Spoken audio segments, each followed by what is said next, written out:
Increíble cómo cambian las reglas del juego de un día para otro, ¿no? Bienvenidos a este análisis profundo donde vamos a desglosar el fascinante salto que dio la teoría del diseño entre 2020 y 2025. O sea, hablamos de un periodo loquísimo donde la inteligencia artificial dejó de ser una simple herramienta para automatizar tareas aburridas y se convirtió en lo que llamamos una orquestación agéntica dinámica. Vamos a ver cómo esta revolución tecnológica está redefiniendo por completo lo que significa la creatividad humana en prácticamente todas las industrias. Y para entender todo esto, nos basamos en un estudio súper revelador de 2025. Los investigadores Federico Del Giorgio Solfa y Enrique D'Amico publicaron en la revista IJETM una revisión del marco teórico sobre innovación con IA que Roberto Berganti había planteado en 2020. Y claro, tenía todo el sentido actualizarlo. El salto tecnológico fue tan masivo, tan rápido en solo 5 años, que nadie lo vio venir del todo. Ese marco original necesitaba urgente un ajuste a la realidad que vivimos hoy, para no quedarse en el pasado.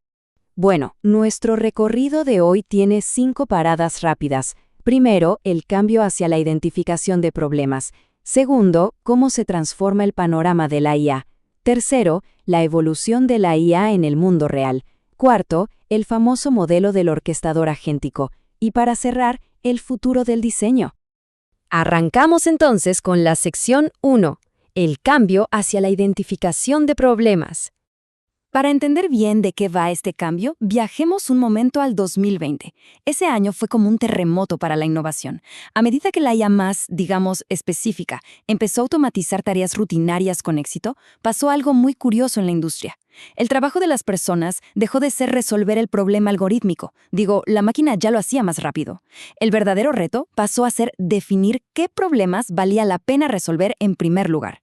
Quienes diseñan pasaron a ser creadores de sentido. Ya no importaba tanto el cómo armar algo, sino el por qué hacerlo. Básicamente, se trata de articular un valor real dentro de sistemas súper complejos, asegurando que la tecnología sirva a un propósito humano, y no al revés. Pensemos en el contraste gigante que se formó en esa época. Por un lado, teníamos la forma tradicional de crear cosas, un proceso lineal y episódico. Se investiga, se diseña, se prueba, se lanza y fin. Como fabricar una silla o vender un software en un disco físico. Pero por otro lado, entramos de lleno en la era de los bucles de aprendizaje continuo. Los productos dejaron de ser cosas terminadas para convertirse en estudios de diseño vivos, permanentes. La innovación ya no es un evento de un solo día. Cada vez que alguien usa el sistema, la IA aprende, se adapta y rediseña el producto en tiempo real para esa persona exacta. Es como magia basada en datos. Pasemos a la sección 2. El panorama de la IA se transforma. Entre 2020 y 2025, pisamos el acelerador a fondo. 3 disrupciones brutales rompieron todos los esquemas. Primero, llegaron los modelos fundacionales multimodales. O sea, la IA ya no solo leía texto, de repente procesaba imágenes, video y código al mismo tiempo. Un salto de optimizar procesos aislados a una verdadera generalización generativa. Segundo, nació la IA agéntica. Los sistemas dejaron de ser calculadoras glorificadas que solo respondían preguntas y pasaron a ser agentes que actúan y planifican en el mundo digital. Y tercero, claro, la burocracia se puso seria. Tuvimos la institucionalización de la gobernanza con normativas gigantes como la Ley de IA de la Unión Europea. La ética dejó de ser una sugerencia bonita, para convertirse en regla innegociable. Y aquí hay un concepto que necesitamos dominar sí o sí, la orquestación agéntica. Es el momento exacto donde la IA se quita el traje de herramienta pasiva y se pone el de coactor.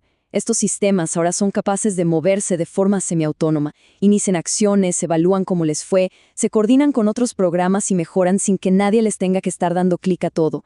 Ejecutan tareas complejas de varios pasos por su cuenta. Eso sí, siempre operando dentro de ciertas barreras o restricciones que les marcamos previamente. Y esto nos lleva a la sección 3. Evolución de la IA en el mundo real.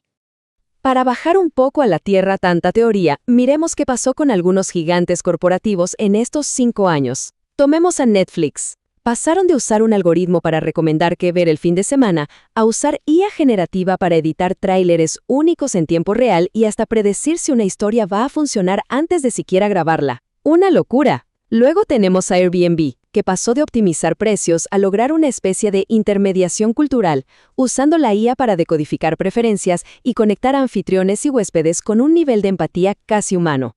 Si miramos de cerca a Microsoft, el cambio es alucinante.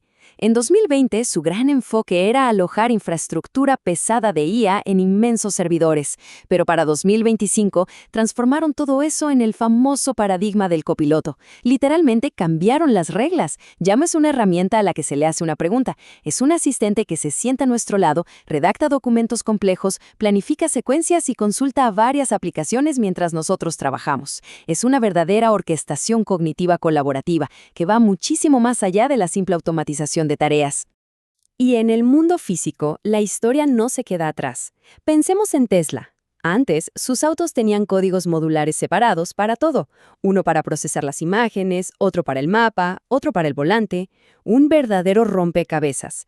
Pero para 2025 integraron todo eso en una sola red neuronal unificada de extremo a extremo, entrenada directamente con millones de horas de video real.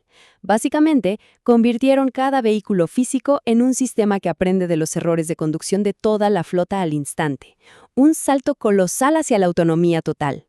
Vamos a la sección 4, el modelo del orquestador agéntico. Claro, con tantos bucles de IA multiplicándose y conectándose entre sí, el marco teórico de 2020 ya no era suficiente. Así que se construyó este nuevo modelo del orquestador agéntico. Imaginen una torre de 4 pisos. En la planta baja está la gobernanza, las reglas y restricciones innegociables. Subimos al primer piso y está la creación de sentido humano, donde nosotros encuadramos el problema. El segundo piso es la orquestación agéntica, la coordinación técnica de los agentes trabajando en equipo. Y en el penthouse están los bucles operativos, los mecanismos en tiempo real que hacen que el sistema escuche, se adapte y sostenga el aprendizaje continuo. Ahora, fíjense en esto porque es vital. Esa planta baja, la gobernanza, ya no es un parche burocrático que se pega al final para evitar multas. Para nada. Leyes como la de la UE han convertido el cumplimiento normativo en un material de diseño fundamental. Es la barrera protectora.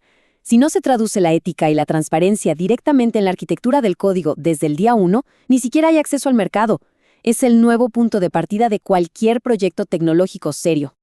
Y todo este rollo tecnológico nos cambia el trabajo a nosotros, los humanos.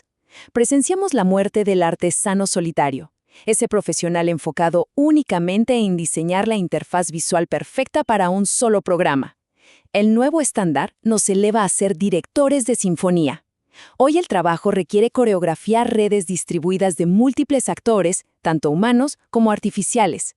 El inmenso reto es decidir cómo interactúan, qué instrumentos tocan, cuándo entra la supervisión humana y cómo crear una verdadera armonía funcional para que esto no se convierta en un caos absoluto. Y finalmente, la sección 5. El futuro del diseño. A medida que este cambio masivo se consolida, las reglas de lo que significa innovar han sido reescritas por completo. Ya no diseñamos simples productos aislados, armamos la arquitectura de ecosistemas enteros. Esto significa que el liderazgo ahora exige pensar de forma sistémica y organizacional. Hay que integrar la conciencia legal y ética como infraestructura básica. El diseño evolucionó. Ya no se trata de hacer un objeto, sino de diseñar para una inteligencia colaborativa y distribuida, operando siempre bajo un alto nivel de incertidumbre y adaptación. Así que, para cerrar, nos quedamos con un desafío inmenso y súper provocativo. Ya no importa solo hacer interfaces intuitivas o que los sistemas sean eficientes. La gran pregunta es cómo guiar y gobernar a entidades que de cierta forma ya piensan y actúan por sí mismas. El verdadero reto es asegurar que toda esta inteligencia inmensa que moldea nuestro futuro siga siendo profundamente responsable, transparente y humana. Y esto nos deja con una pregunta para reflexionar. A medida que los agentes de software se vuelven cada vez más autónomos, ¿estamos realmente diseñando el sistema final o solo estamos diseñando las reglas iniciales para que el sistema aprenda a diseñarse a sí mismo? Increíble, ¿verdad?